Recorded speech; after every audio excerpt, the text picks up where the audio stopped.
ပြီးခဲ့တဲ့ရက်တစ်ပတ်ကတော့ဖက်ကန်ဒေတာအင်ဒိုဂျီဒေတာနဲ့ဝိုင်းမော်ဒေတာတွေမှာစစ်ကောင်စီပူးပေါင်းတပ်ကစစ်ကြောင်းထိုးလှုပ်ရှားခဲ့တဲ့အတွက်စစ်ရေးတင်းမာနေတဲ့သတင်းအပြင်ဖက်ကန်ဒေတာမှာအရက်သားတပ်ဖြတ်ခံရတာတွေတိုက်လျင်နဲ့ပုံကျဲတိုက်ခိုက်တာတွေစစ်ကောင်စီတပ်ဖွဲ့ဝင်တွေအများပြားတေဆုံးတာတွေဖြစ်ပွားခဲ့ပါတယ်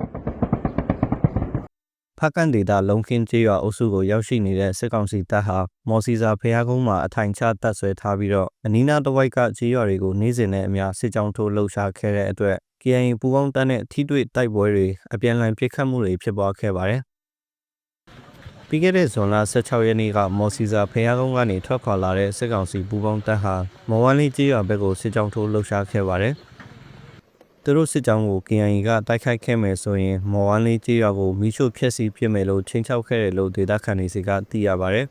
။အဲ့ဒီနောက်မှာတော့စစ်ကောင်စီစစ်ကြောင်းဟာမော်ဝမ်းလေးကျေးရွာကခရီးရန်ဖျားကျောင်းမှာဝင်ရောက်တပ်ဆွဲခဲ့တဲ့အတွက်ဒေသခံတွေထွက်ပြေးတိမ်းရှောင်ခဲ့ပါတယ်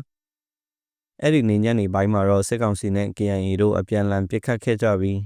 ကျေးရွာအတွင်းလက်နက်ကြီးတွေလည်းကြားရောက်ပောက်ကွဲခဲ့တယ်လို့ဒေသခံတွေကသိရပါတယ်။နောက်တရက်ဖြစ်တဲ့ဇွန်လ18ရက်နေ့မှာတော့မော်စီစာဖျားကုန်းမှာအထိုင်ချတပ်ဆွဲနေတဲ့စစ်ကောင်စီပူးပေါင်းတပ်ကို KIA ပူးပေါင်းတပ်ကတွားရောက်တိုက်ခိုက်ခဲ့ပါတယ်။တိုက်ပွဲအတွင်းစစ်ကောင်စီတပ်ရဲ့စစ်ကြောင်းမှုဖြစ်တဲ့ပုံမှုဖြိုးတက်စော်အပါအဝင်စစ်ကောင်စီတပ်သား10ချီတေဆုံးခဲ့တယ်လို့ KIA သတင်းရင်းမြစ်တွေကသိရပါတယ်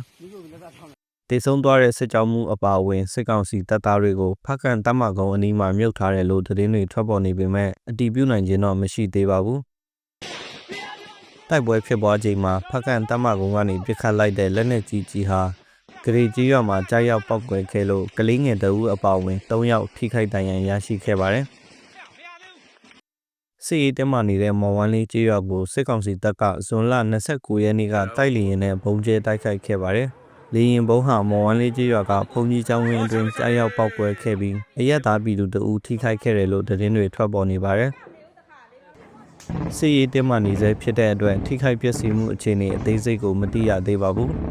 ။ပြီးခဲ့တဲ့ရက်တစ်ပတ်ကစစ်ကောင်စီပူးပေါင်းတပ်ဟာလုံခင်းကျေးရွာအုပ်စုထဲမှာစစ်ကြောင်းထိုးတပ်ဖြန့်ပြီးနောက်ဖက်ကန်ပတ်ဝန်းကျင်ကကျေးရွာတွေဖြစ်တဲ့မော်ဝမ်းလေးမော်ဝမ်းကြီးနဲ့မော်မောင်းလျံကျေးရွာတွေဘက်ကိုစတင်စစ်ကြောင်းထိုးလှုပ်ရှားခဲ့ပါတယ်။စစ်ကောင်စီပူးပေါင်းတပ်တပ်ဆွဲထားတဲ့လုံခင်းကျေးရွာအုပ်စုအတွင်းမှာဇွန်လ10ရက်နေ့ကနေ19ရက်နေ့အထိတပ်ဖြတ်ခံရတဲ့ရုပ်အလောင်း14လောင်းတွေ့ရှိခဲ့ပါတယ်။တေဆုံးသူတွေထဲကတချို့ဟာဘယ်သူဘယ်ဝါဆိုတာမသိရသေးပါဘူး။စစ်ကောင်စီပူးပေါင်းတပ်ဖက်ကန်ဒေတာကိုရောက်ရှိခဲ့တဲ့မေလ28ရက်နေ့နောက်ပိုင်းတပ်ဖြတ်ခံရတဲ့အရက်သား20ခန့်နဲ့ထိခိုက်ဒဏ်ရာရသူ80ကျော်ရှိနေပြီလို့သိရပါတယ်။တေဆုံးသူတွေဟာဖမ်းဆီးနှိပ်စက်တပ်ဖြတ်ခံရတာတွေရန်ကုန်တောင်ပောက်ကွဲတာတွေပြစ်ခတ်တပ်ဖြတ်ခံရတာတွေကြောင့်တေဆုံးခဲ့တာပါ။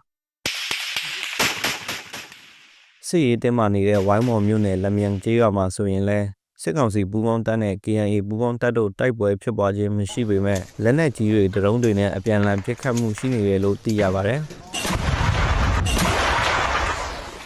စစ်ကောင်စီပူးပေါင်းတပ်ဟာ KIA သိမ်းပိုက်ထားတဲ့ချီခွေကံပိုက်တီနဲ့ပေါင်ဝါဘက်ကိုထိုးစစ်ဆင်ဖို့ပြင်ဆင်နေတဲ့အတွက်အခုလိုဝိုင်းမော်ဝက်ဆောင်လမ်းဘက်ကနေတဆင့်စစ်ရေးလှုပ်ရှားလာတာဖြစ်တယ်လို့စစ်ရေးလေ့လာသူတွေကသုံးသပ်နေကြပါတယ်။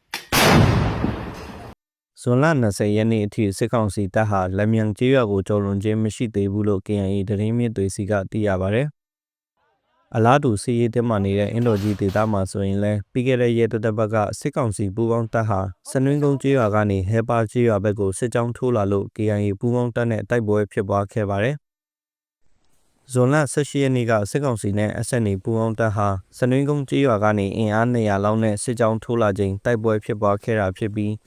နှစ်ဖက်ထိခိုက်ဒေဆုံးမှုအခြေအနေကိုတော့မသိရသေးပါဘူး။ပြီးခဲ့တဲ့ရက်တစ်ပတ်ကတော့ဖက်ကန်ဒေတာဝိုင်းမော်ဒေတာနဲ့အင်ဒိုဂျီဒေတာတွေမှာစစ်ကောင်စီပူးပေါင်းတပ်ကစစ်ကြောင်းထိုးလှုပ်ရှားလာတဲ့အတွက်တိုက်ပွဲတွေဖြစ်ပွားခဲ့ပါတယ်